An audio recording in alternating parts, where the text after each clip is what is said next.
My name is Eleanor Bennett, and at 68 years old, I never imagined my 3 children would betray me after 45 years in my beloved home. Finding my bed relocated to our garage was the final straw in their scheme to take over my house. The betrayal cut deep, but their faces the next morning when they saw that sold sign in the front yard? Priceless. I may be old, but I am far from powerless. Before I continue with my story, I would love to know where you all are watching from. Please hit that like button and subscribe if you want to hear more stories about standing up for yourself, no matter your age. The Victorian-style house on Maple Street had been my sanctuary for 4 decades. Richard and I purchased it in 1983 when it was nothing more than a fixer-upper with peeling wallpaper and creaky floorboards. But we saw the potential beneath the wear and tear. Those high ceilings, ornate trim work, and the grand staircase that welcomed you upon entering the front door had captured our hearts immediately. Over the years, I transformed that house into a true home. The kitchen with its cherry cabinets and granite countertops was my pride and joy. Richard had installed them himself, measuring twice and cutting once, as he always reminded our children. The garden out back bloomed with hydrangeas and roses that I tenderly cultivated each spring. Every corner held memories, from the height marks penciled on the kitchen doorframe to the small dent in the living room wall from Thomas learning to ride his skateboard indoors during a rainy day. Richard passed away 2 years ago after a brief battle with pancreatic cancer. 43 years of marriage ended too quickly, leaving me alone in our spacious house filled with echoes of the past. The first 6 months after his death, I hardly left the bedroom. The grief consumed me like a physical weight pressing down on my chest. But eventually, I found my way back to living. I joined a widow's support group at the community center, resumed my volunteer work at the local library, and even started taking watercolor classes on Wednesday afternoons. My 3 children had their own lives now. Margaret, my eldest at 45, worked as a hospital administrator in the city. She had 2 teenagers and a husband who coached Little League. Thomas, 42, had followed in his father's footsteps as an architect, designing commercial buildings across the state. He and his wife Lisa had twin boys who had just started college. Barbara, my youngest at 38, taught elementary school, and had recently moved back to town with her husband James after he received a promotion at the regional bank. They visited regularly enough, Sunday dinners and holiday gatherings, but they had their own homes and responsibilities. I had adjusted to my solitude, finding comfort in my routines and the quiet independence of widowhood. The house sometimes felt too large for just one person, but it was mine, filled with memories I cherished. The trouble began 6 months ago when I experienced a minor stroke. I had been gardening when suddenly my right arm went numb and my words slurred. My neighbor Kathleen found me and called the ambulance. After 3 days in the hospital, the doctors assured me I would make a full recovery with proper medication and some lifestyle adjustments. My children, however, saw the incident as a warning sign. Margaret, always the practical one, started suggesting I might need additional support.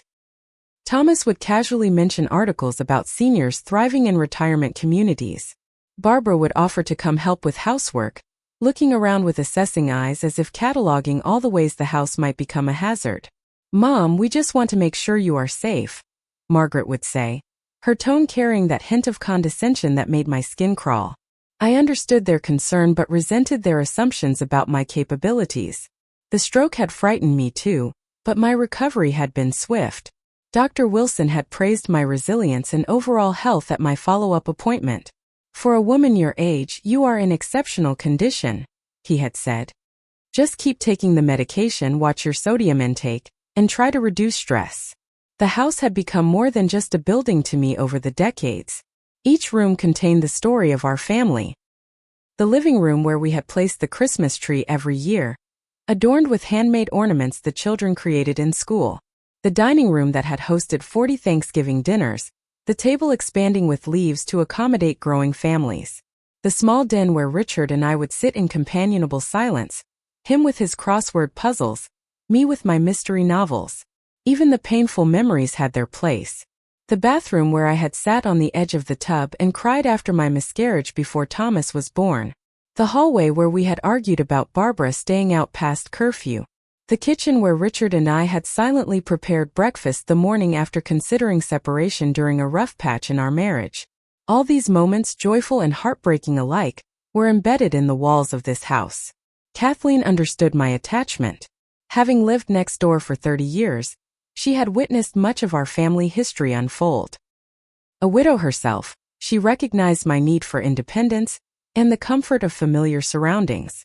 "Your children mean well," she would say during our coffee mornings on my sun porch, "but they cannot possibly understand what this house means to you unless they have walked in your shoes." Kathleen became my confidant as my children ramped up their campaign to help me. She would listen patiently to my frustrations, offering practical advice without judgment. Her friendship became my anchor as I navigated the shifting dynamics with my increasingly persistent children. "Just be careful, Eleanor," she warned one afternoon as we watched the neighborhood children play from her front porch. "Sometimes people convince themselves they are acting in your best interest when they are really serving their own needs." I nodded, but deep down I still believed my children would respect my wishes. After all, they were raised to value independence and dignity. Richard and I had always emphasized the importance of standing on your own 2 feet. Surely they would extend the same courtesy to me in my golden years. How wrong I was. The first real indication that something was amiss came during a Sunday dinner at my house. I had prepared pot roast, mashed potatoes, and green bean casserole, all family favorites. All 3 children arrived with their spouses, an unusual occurrence for a non-holiday gathering. They exchanged glances throughout the meal, the kind of silent communication siblings develop over years of shared secrets. As I served apple pie for dessert, Margaret cleared her throat. "Mom, we have been talking," she began, folding her hands on the table like she did when preparing to deliver difficult news to hospital patients. "About what?" I asked, though I suspected what was coming. "About your living situation," Thomas interjected. "Since Dad passed away, this house has become a lot to maintain for just one person." "I manage just fine," I replied, serving a slice of pie to Barbara's husband James, who had the decency to look uncomfortable. "Of course you do, Mom," Barbara said soothingly. "But wouldn't you be happier somewhere with less responsibility? Somewhere with people your own age?" The phrase "your own age" stung like a slap. When had I become someone who needed to be segregated by age? "What Barbara means," Thomas continued, "is that there are wonderful communities designed specifically for active seniors. You would have your own apartment but with staff available if you need assistance. Plus activities, social events." "I have activities and social events," I countered. "My book club, my volunteer work at the library, my painting class. All my friends are here in this neighborhood." Margaret sighed. "Mom, we worry about you being alone, especially after the stroke. What if something happens and no one is around to help?" "I have my medical alert button," I said, touching the device I wore around my neck. "And Kathleen checks on me daily." "Kathleen is 70 herself," Thomas pointed out. "She cannot be responsible for you." "I am not anyone's responsibility but my own," I said firmly. "This discussion is premature. When I can no longer care for myself, I will be the first to admit it." Barbara reached across the table to take my hand. "What if James and I moved in with you? We could help with maintenance and you would not be alone." The offer surprised me. Barbara and James had their own home closer to her school. The suggestion seemed generous on the surface, but something in her tone felt rehearsed. "That is not necessary," I replied. "I appreciate your concern, but I am perfectly capable of living independently." The conversation circled for another half hour before they seemed to accept my decision. Margaret promised to send me brochures just to look at, while Thomas offered to hire a lawn service. I agreed to these small concessions to appease them, hoping the matter was settled. But over the next few weeks, I noticed subtle changes in their behavior. They visited more frequently, often arriving unannounced. I would find Thomas in the basement, examining the water heater or checking the foundation. Margaret rearranged my medicine cabinet, adding labels and organizing pills in daily containers. Barbara started bringing extra groceries, filling my freezer with prepared meals as if I could no longer cook for myself. More concerning were the whispered conversations that ceased when I entered a room. Once I overheard Thomas on the phone discussing square footage and market value, only to quickly change the subject when he noticed me in the doorway. One afternoon, I discovered Margaret and Barbara in my bedroom with a measuring tape, debating whether a hospital bed would fit against the north wall. "What are you doing?" I demanded, startling them both. "Just seeing if we need to rearrange furniture to make things easier for you," Margaret explained smoothly.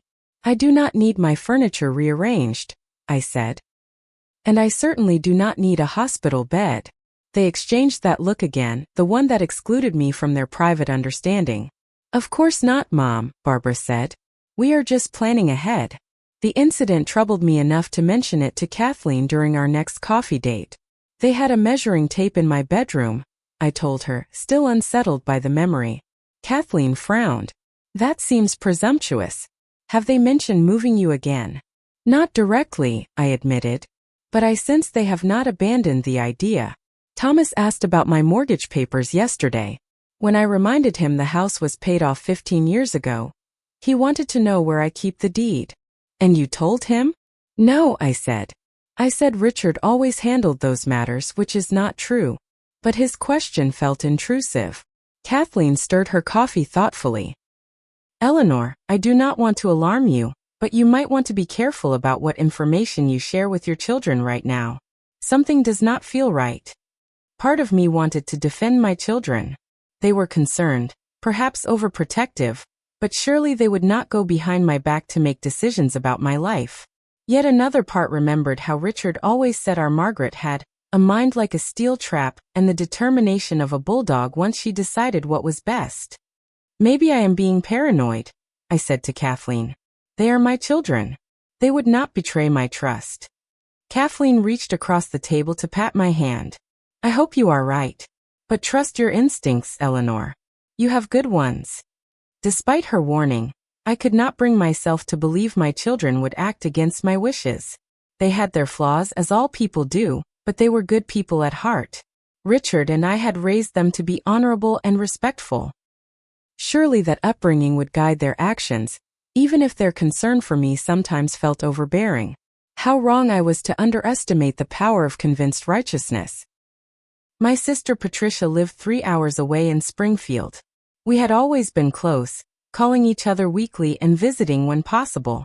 When she invited me for a weekend stay to attend her community theater production of Steel Magnolias, I happily accepted.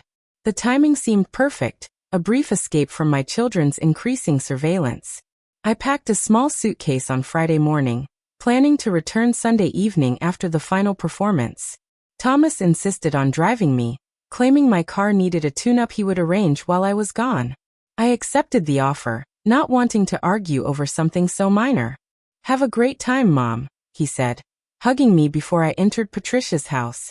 "Do not worry about anything at home. We will take care of everything." His choice of words should have alarmed me, but I was looking forward to the weekend and dismissed any concerns. Patricia and I had a wonderful Friday evening, catching up over her famous lasagna and a bottle of red wine. Saturday's matinee performance impressed me, my sister's portrayal of Weiser drawing genuine laughs from the audience. We spent Saturday evening with some of her theater friends, discussing the production and sharing stories of our own family dynamics. Sunday morning, Patricia woke with a terrible cold, her voice reduced to a raspy whisper. "I am so sorry, Eleanor," she croaked. "I do not think I can perform today." "Do not apologize," I assured her. "These things happen. You should rest." She looked so disappointed that I felt guilty about my secret relief at returning home early. As much as I enjoyed our visits, I always missed my own space. "I could call Thomas to come get me," I suggested. "Or take the bus back." "No need," Patricia insisted between sneezes. "My neighbor Carl is driving to your city for his grandson's birthday. He can drop you off on his way." By early afternoon, I was thanking Carl for the ride as he pulled into my driveway. The sight that greeted me froze the smile on my face. A large moving truck sat in front of my house, its back doors open as 2 men carried out my antique dining room table. "Wait," I called, rushing toward them. "What are you doing?" "Stop." The movers looked confused, glancing toward the house. I followed their gaze to see Barbara emerging from the front door, her expression transforming from purpose to shock when she spotted me. "Mom, you are back early. We were not expecting you until tonight." "Clearly," I said, my voice tight. "Why are strangers removing my furniture?" Before she could answer, Thomas appeared behind her, carrying a box labeled Mom's Winter Clothes. "What is going on?" I demanded, pushing past them into my own home. The scene inside staggered me. The living room had been rearranged, my reading chair replaced by an oversized sectional I had never seen before. Photos of Barbara's family now dominated the mantel, where pictures of Richard and me had stood for decades. "Mom, we can explain," Thomas began, setting down the box. "We were going to have everything ready before you got back." "Ready for what?" I asked, though the answer was becoming horrifyingly clear. I moved through the house in a daze, noting changes in every room. The guest bedroom now contained exercise equipment. The den had been converted into an office space with James' diplomas on the wall. But the true shock came when I reached the master bedroom, my bedroom, and found it completely transformed. Barbara's clothing filled the closet. Their family photos adorned the walls. Their toiletries cluttered the bathroom counter. "Where are my things?" I whispered, my voice failing me. Margaret appeared in the doorway, her professional demeanor firmly in place. "Mom, please sit down so we can discuss this rationally." "Discuss what?" "The fact that you have moved your sister into my bedroom without my knowledge or consent." "It is for your own good," Margaret insisted. "After your stroke, we all agreed you should not be living alone, especially in a house this size with stairs and maintenance issues." "We did not all agree," I countered. "I certainly did not agree." Thomas joined us, his architect's eye assessing the space as if I were not there. "The garage conversion is nearly complete. We have installed heating, proper insulation, a private bathroom. It is quite comfortable." "Garage conversion?" The words felt foreign in my mouth. "Come see," Barbara encouraged, taking my arm as if I were a reluctant child. "We have made it very nice." In a state of shock, I allowed her to lead me through the kitchen, now rearranged with unfamiliar appliances, and into what had once been my garage. The space had indeed been modified, with drywall covering the concrete blocks and vinyl flooring replacing the oil-stained cement. A twin bed, not my queen-sized mattress with the memory foam topper Richard had given me for our anniversary, sat pushed against one wall. A small dresser, nightstand, and television on a folding tray comprised the remaining furniture. My personal belongings had been arranged in this new space, though many items were conspicuously absent. My grandmother's cedar chest, the wingback chair where I read each evening, the collection of porcelain birds Richard had given me over the years, one each anniversary, all missing. "Where is the rest of my furniture?" I asked, struggling to keep my voice steady.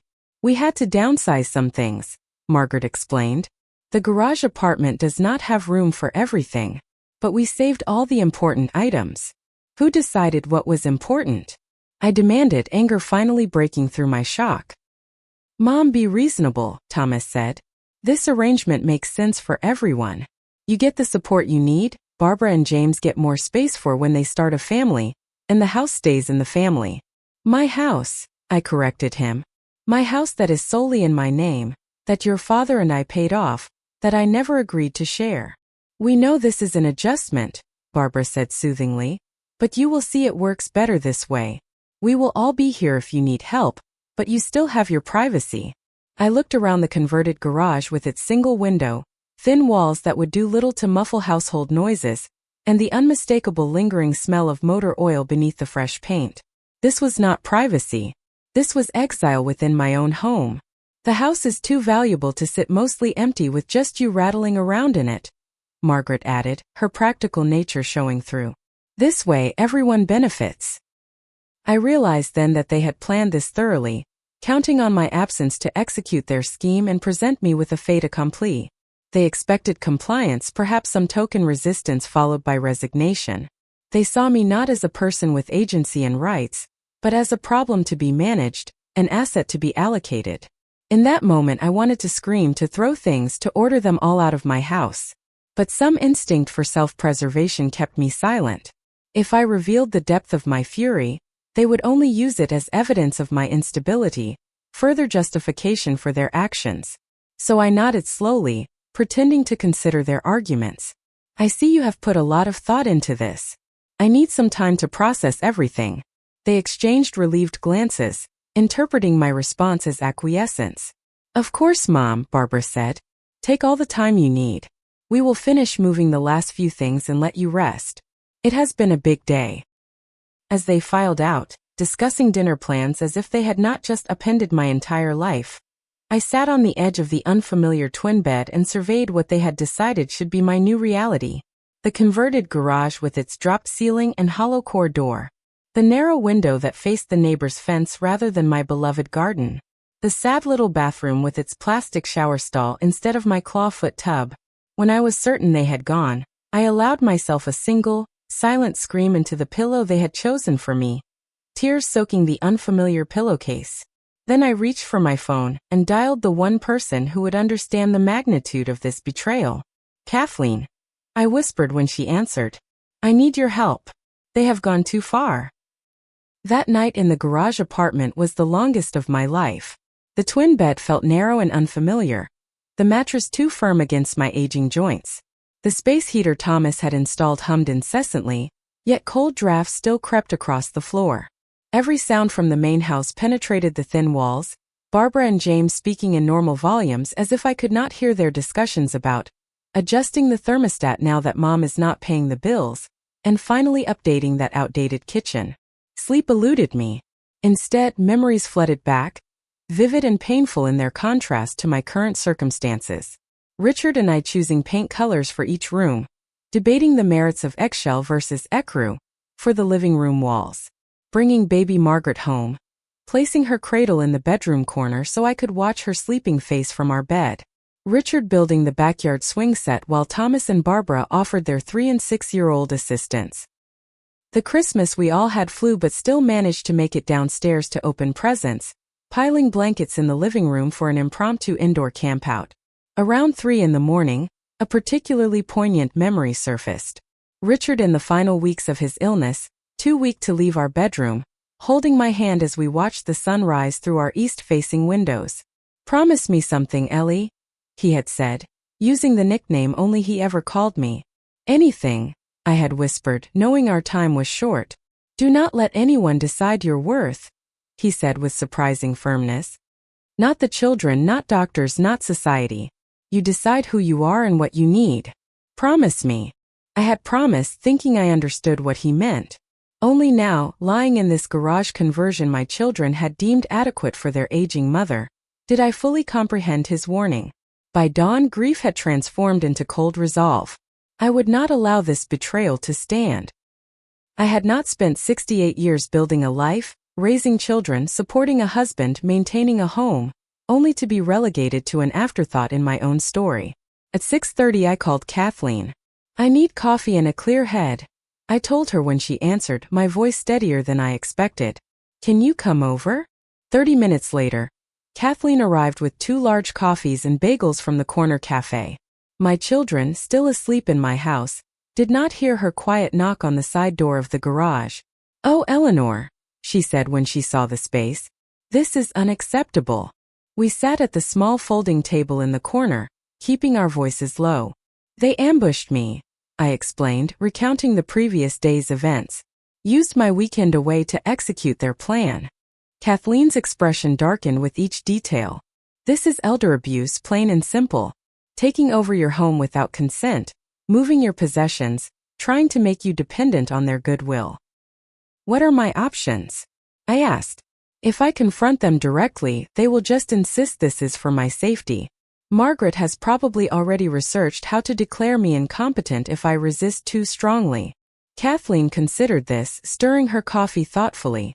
The house is solely in your name, correct? No joint ownership with the children. Correct. Richard and I made sure of that. Then legally, they have no right to be here without your permission, she said. You could simply evict them, which would lead to family court, legal battles, and probably a competency hearing. I sighed. Margaret would have medical records from my stroke before the judge could blink. Kathleen nodded, acknowledging the difficulty. Then her expression shifted, a gleam appearing in her eyes. What if you sold the house? She suggested. My nephew Frank is a real estate agent. He specializes in quick sales for seniors relocating. I blinked, considering the radical suggestion.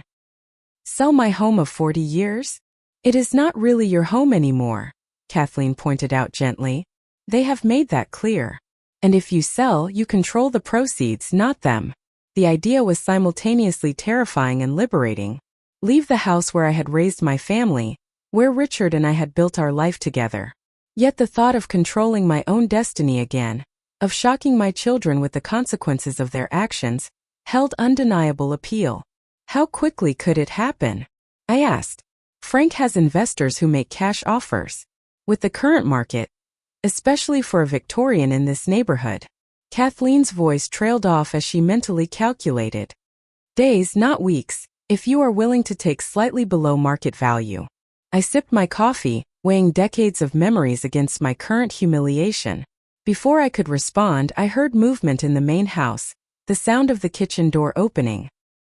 Think about it, Kathleen whispered, standing to leave. Call me when you decide. She slipped out just as Barbara knocked on the garage door, entering without waiting for my response. Good morning, Mom, she said brightly. How did you sleep?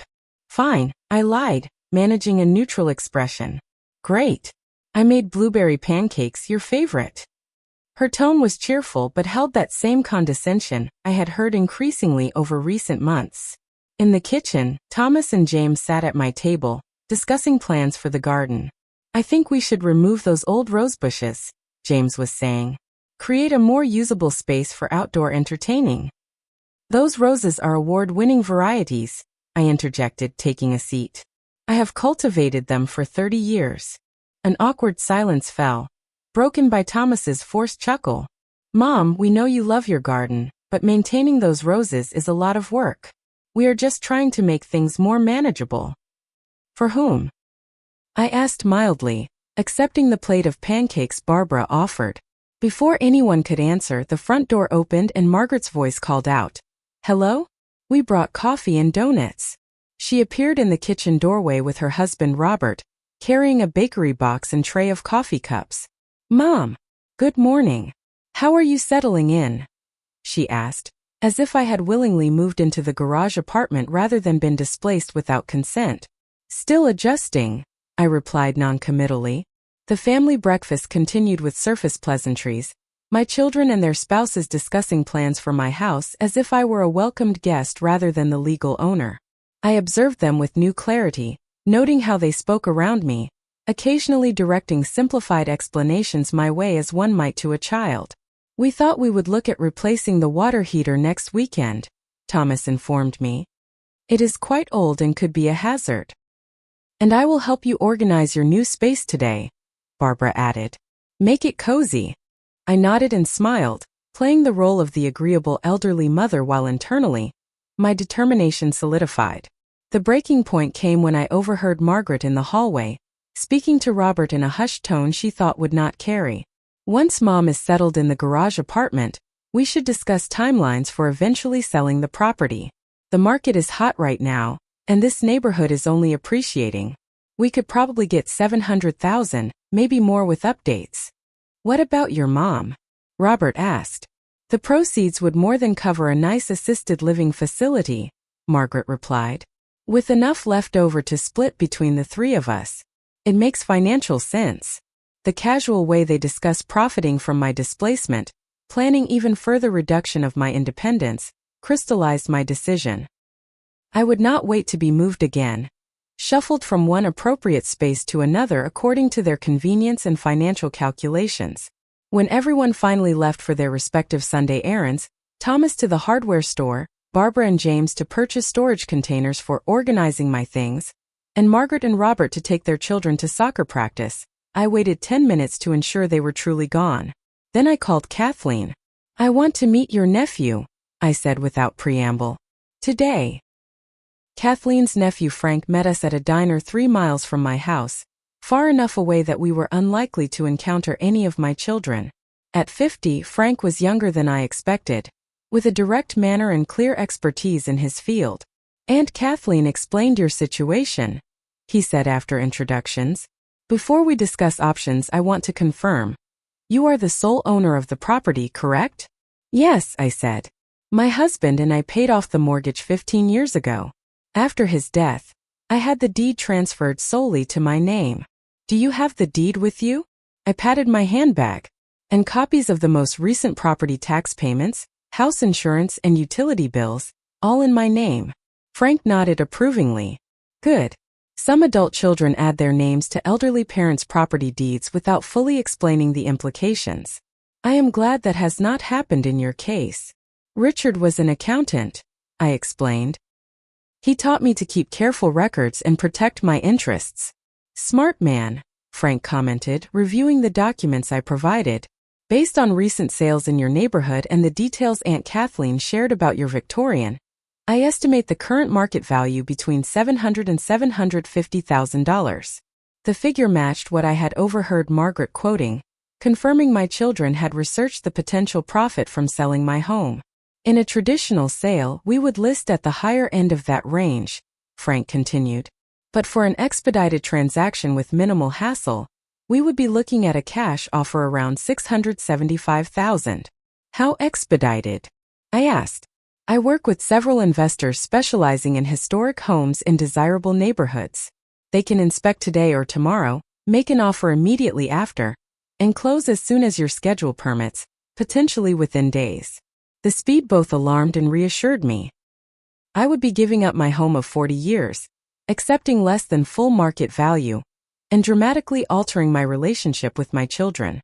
Yet the prospect of reclaiming control over my life outweighed these concerns. I have one additional question, I said. Would I need my children's approval or signatures for any part of this process? Frank shook his head. No. As the sole owner, you have complete authority to sell the property. However, I should ask, is there any legal guardianship or conservatorship in place regarding your affairs?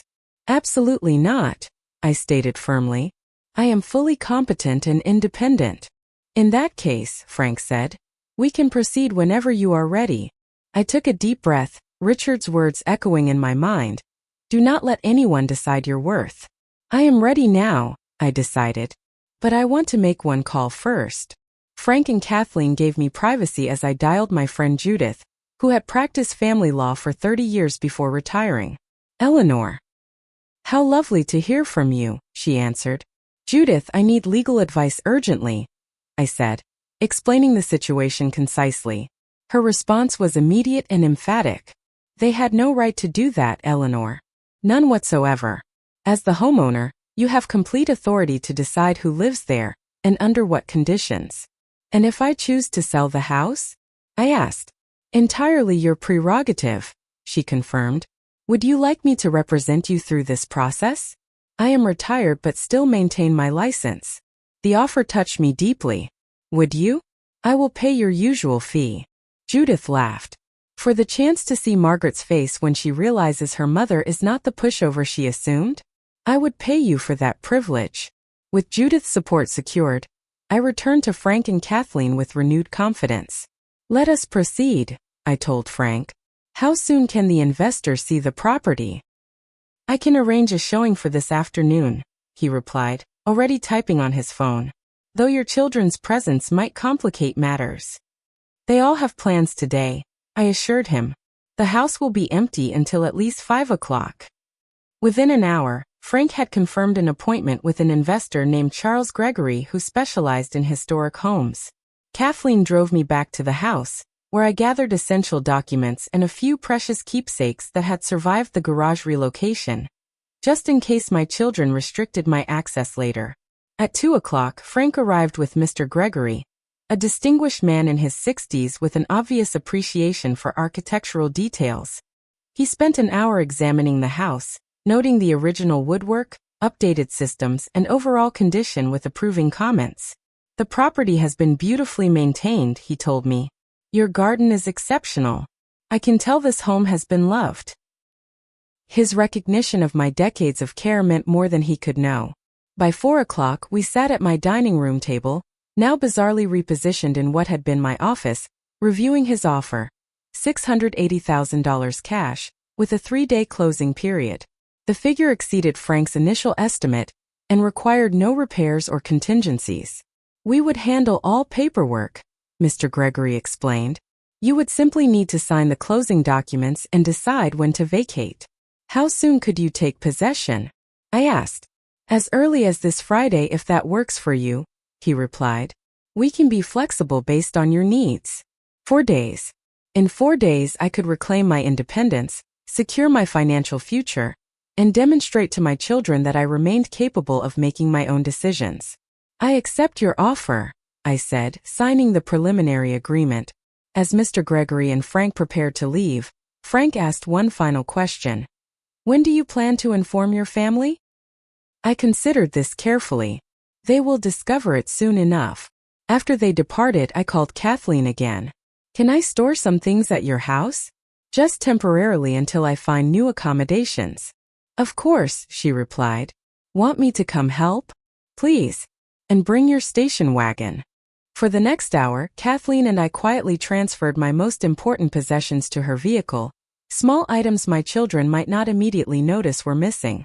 Photo albums, Richard's watch collection, my jewelry, important papers, and the small wooden box containing the special mementos of my life. My wedding ring, locks of my children's baby hair, the ticket stubs from my first date with Richard. By the time we finished, Kathleen's car was full. And I felt a strange mixture of grief and liberation. I was leaving behind furniture, clothes, and household goods accumulated over decades, but taking what truly mattered. You can stay with me until you find a place, Kathleen offered as we closed her trunk. Thank you, I said, genuinely moved.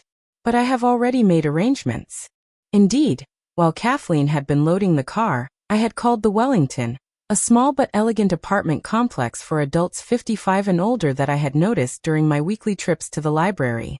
They had a furnished one-bedroom apartment available immediately. We normally have a waiting list, the manager had explained, but we had a cancellation this morning. If you can provide proof of funds and pass a basic background check, you could move in as early as tomorrow. I had scheduled an appointment for 9 the next morning, planning to use a portion of the house proceeds for the security deposit and first month's rent. As evening approached, I returned to the garage apartment, making a show of arranging the few possessions left there as if settling in.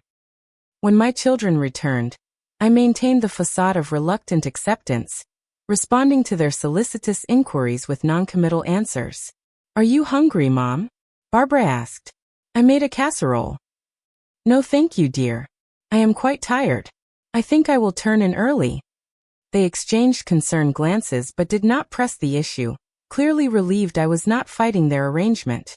If they noticed some items missing from the garage apartment, they gave no indication.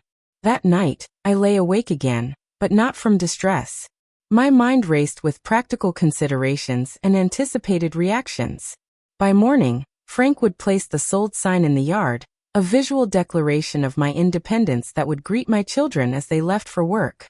The thought brought both anxiety and satisfaction. I had spent my life being a supportive wife and nurturing mother. Now, for perhaps the first time, I was choosing myself, my dignity, my future.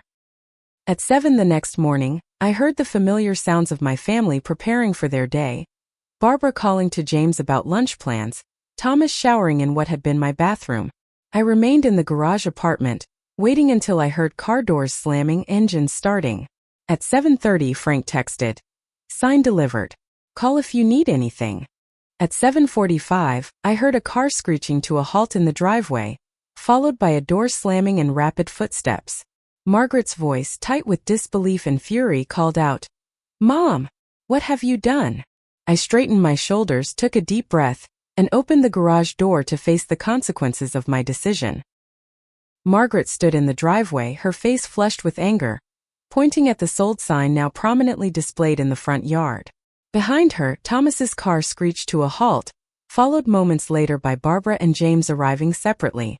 News had traveled fast among my children. "What is going on?" Thomas demanded, striding toward me.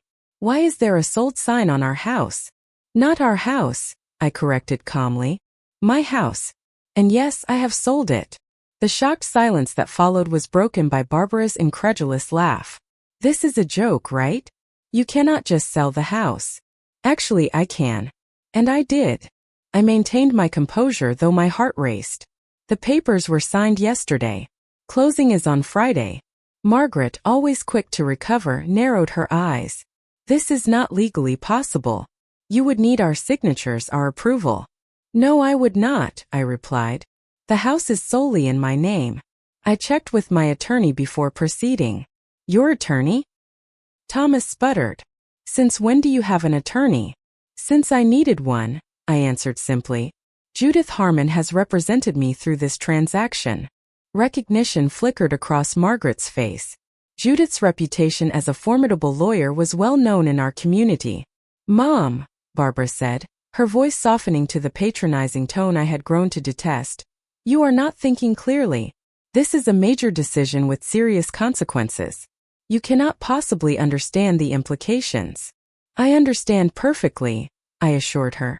I am selling my property to secure my financial independence and future housing needs. But where will you live? Thomas asked, genuine confusion breaking through his anger. You need support supervision after your stroke. I do not need supervision, I stated firmly. Dr. Wilson cleared me months ago. I have arranged for an apartment at the Wellington. The Wellington? Margaret scoffed. That overpriced senior complex? You cannot afford that on your Social Security and pension. I can with the proceeds from selling this house, I pointed out. $680,000 provides quite a comfortable cushion. Their expressions transformed simultaneously, shock giving way to calculation as they processed the figure. 680, Thomas repeated. The market value is over 700,000. Someone is taking advantage of you. I accepted a reasonable cash offer for an expedited closing, I explained. A decision I made with full awareness of the market conditions and my priorities. James, who had remained silent until now, stepped forward.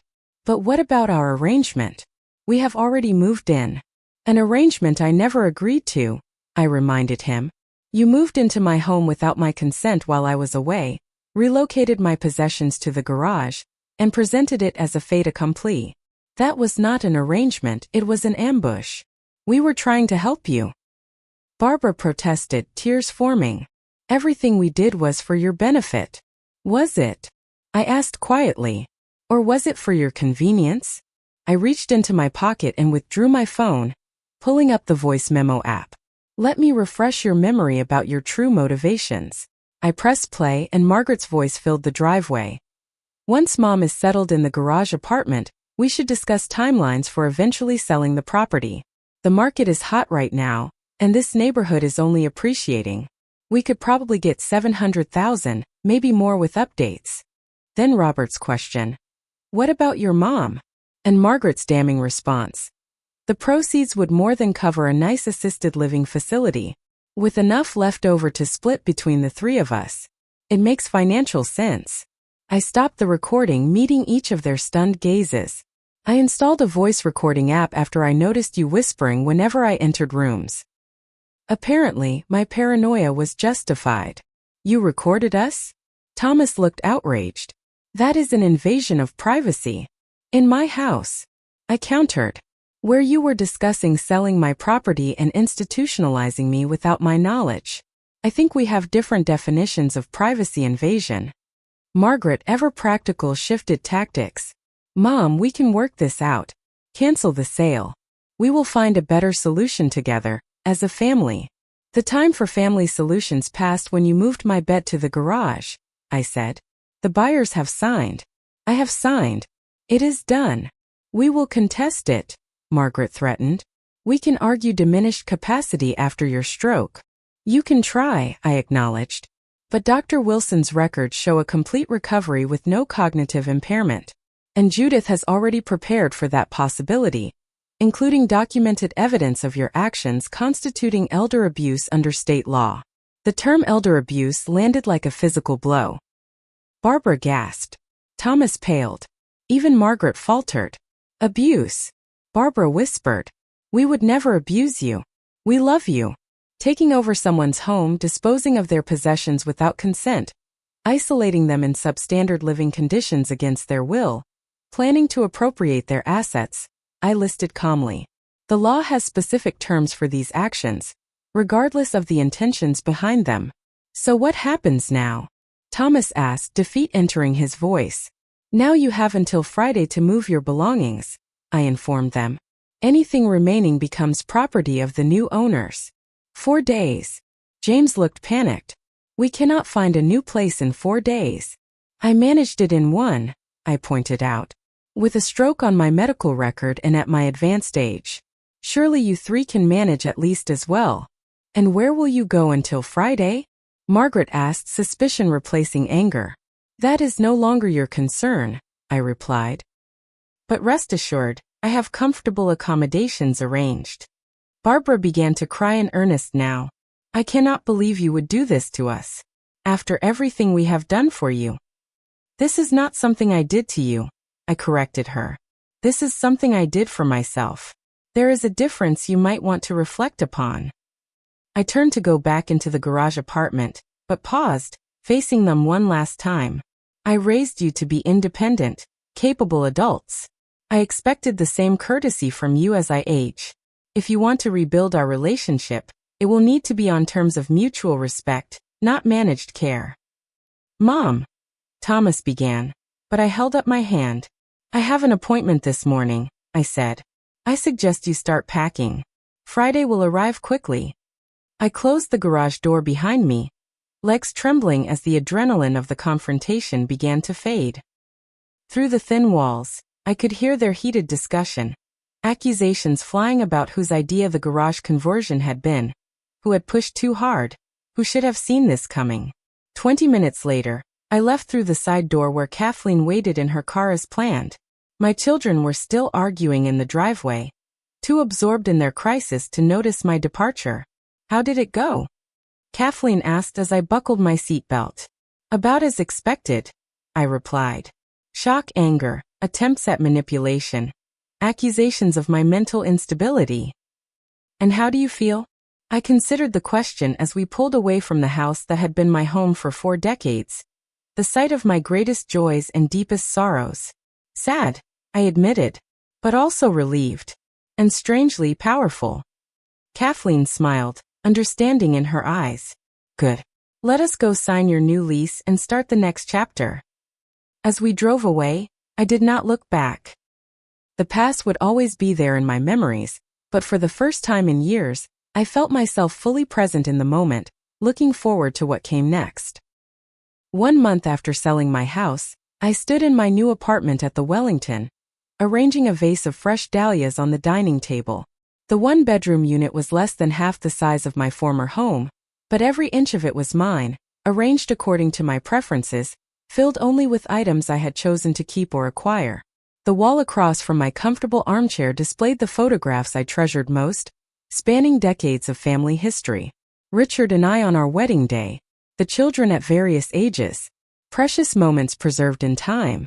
I had debated whether to include these reminders of family after what had transpired, but ultimately decided that erasing those memories would diminish my own life story. The first weeks after the sale had been challenging. The emotional whiplash of leaving my longtime home combined with my children's reactions created a storm of conflicting feelings. Some mornings I woke wondering if I had made a terrible mistake, if the familiar comfort of my old house was worth the compromised independence. But those moments passed quickly when I remembered the garage apartment and the plans made without my consent. My children responded differently to my decision. Margaret, predictably, had attempted legal action, consulting attorneys about contesting the sale based on my competency. According to Judith, who maintained connections with former colleagues, Margaret had been firmly advised that such action would likely fail and potentially expose her own liability in the original situation. Thomas withdrew completely for the first 2 weeks, refusing my calls and returning a birthday card I sent for his wife Lisa unopened. His silence hurt more than Margaret's anger, reminding me of how he had retreated emotionally as a teenager during difficult conversations. Barbara, always the most emotionally expressive of my children, cycled through tearful phone calls, accusing texts, and finally, a tentative olive branch in the form of a handwritten letter. I still believe we were trying to help, she had written, but I understand now why our approach felt disrespectful. I miss you, Mom. Her words, while not quite an apology, opened a door I had feared might remain permanently closed. I called her the day I received the letter, and we agreed to meet for coffee at a cafe halfway between our new residences. The conversation had been awkward, punctuated by long silences and careful phrasing, but it was a beginning. Barbara explained that she and James had found a smaller house in a newer subdivision, using their savings for the down payment. "It is actually a relief," she admitted. "The old house needed so many updates, and the mortgage would have stretched us thin." I did not point out that these practical challenges were precisely why they should have consulted me before assuming control of my property. Some lessons were better learned through experience than lecture. Thomas reached out next, a brief text message 2 days after I met with Barbara. "Lisa and I would like to see your new place if that is okay." Their visit had been stiff but civil. Thomas commented favorably on the apartment's security features and convenient location. Lisa, less burdened by pride, asked more personal questions about my adjustment and needs. By the time they left, a fragile bridge had been established. Only Margaret maintained her distance, communicating through terse emails about family logistical matters, but refusing direct contact. Her pride, always her defining characteristic, prevented acknowledgement that her plans had been misguided. I hoped time would soften her position, but prepared myself for the possibility that our relationship might be permanently altered. The sale proceeds, after paying cash for a nearly new car to replace my aging sedan, covered my apartment deposit, first year's lease, new furniture, and left a substantial sum for investment. Judith had connected me with a financial advisor specializing in retirement planning, who helped establish a portfolio generating monthly income to supplement my pension and Social Security. For the first time since Richard's death, I felt financially secure and independent. The Wellington provided the perfect balance of privacy and community. My apartment was entirely my domain, but the complex offered social activities, transportation services, and optional meal plans for days when cooking felt burdensome. I had begun volunteer work at the local library again, reading to children during Saturday story hours. The youngsters' enthusiasm for books reminded me of reading to my own children decades ago, their small faces rapt with attention as worlds unfolded through words. Kathleen remained my closest friend, our weekly lunch dates a fixture in my new routine. Her unwavering support throughout my housing crisis had deepened our bond, demonstrating the value of friendships built on mutual respect rather than obligation. "You seem happier," she observed during today's lunch at my apartment. "More yourself." "I am," I agreed, pouring her more tea. "There are moments I miss the old house, especially the garden. But I do not miss feeling diminished." "Have you thought about container gardening on your balcony?" she suggested. "Those dahlias prove you have not lost your green thumb." The idea appealed immediately. I could grow herbs and some smaller flowers. The morning sun is perfect for rosemary and lavender. We discussed plant varieties and container options, the conversation flowing easily.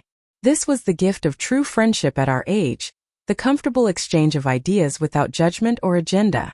As Kathleen prepared to leave, my phone chimed with a text message. Margaret's name appeared on the screen, surprising me enough that I opened it immediately. "Mom, I have been seeing a therapist. She suggests family counseling might help us move forward. Would you consider attending a session?" No pressure, just asking. The message, so different from her previous communications, brought unexpected tears to my eyes. "Good news?" Kathleen asked, noting my reaction. "Potentially," I replied, showing her the message. "Margaret is suggesting family counseling. Are you open to that?" I considered the question carefully. Yes, I think I am. Not to return to how things were, but to establish something healthier going forward. After Kathleen left, I sat on my balcony, watching spring unfold across the community garden below. The journey from that shocking discovery of my bed in the garage to this peaceful afternoon had been turbulent, but ultimately transformative. The most valuable lesson, I reflected, was the importance of setting boundaries at any age. For years after Richard died, I had unconsciously diminished my own authority in family matters, deferring to my adult children's opinions more than necessary. That subtle shift had emboldened them to move from offering advice to making decisions, a slippery slope that ended with my possessions in the garage. By selling the house, I had not just reclaimed my independence, but also redefined our family dynamic.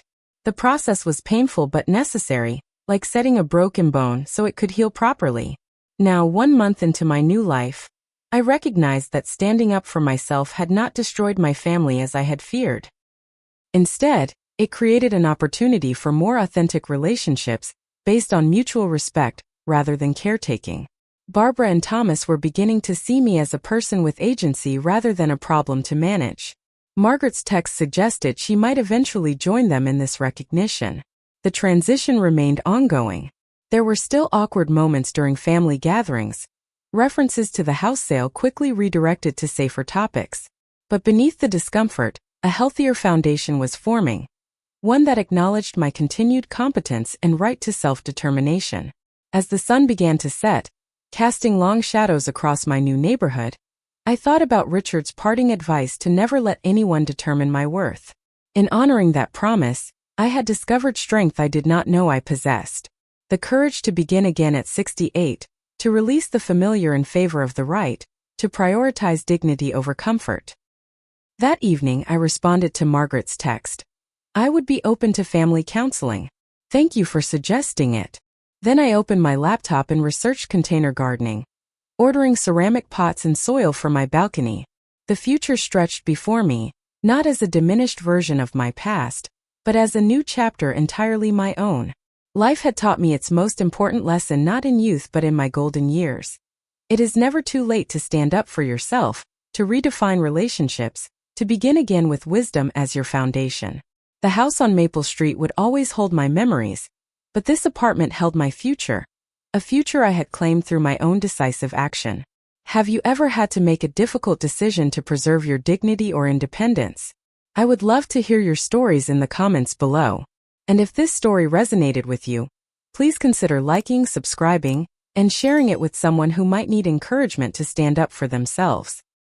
Remember, age is never a reason to accept disrespect or surrender your autonomy. Thank you for joining me today, and I wish you the courage to honor your own worth in every season of life.